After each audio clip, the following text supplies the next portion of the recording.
Okay. So after a car's been in an accident and has been repaired, it can be worth less to the next purchaser of the vehicle. That is a true statement. However, there's a few things that kind of go into play here.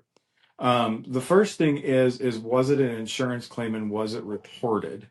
So that's kind of the first part of this. Anytime it is reported to the insurance company as an accident, it will show up on a Carfax report. So when the purchaser of that vehicle goes to buy it, they see accident history now. So to that person purchasing the vehicle, it may be worth less. It really depends on the accident and the quality of the repair that was done.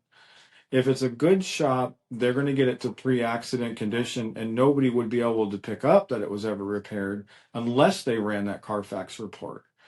So customers that come into us with minor fender benders or in some cases significant ones and don't report it to the insurance may not necessarily ever show up on a Carfax report unless there was a police report.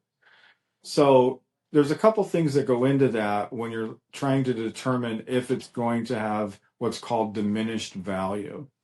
So diminished value is now that we know that the car's been in an accident, what is the value of the car worth to somebody else?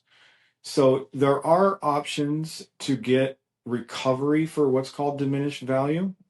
It is very difficult to get diminished value from what I've seen in my career.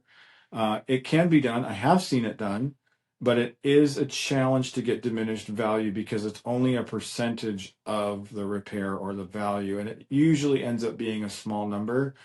And it's not typically worth hiring a lawyer or going through that exercise to try and fight for that. However, each person is different.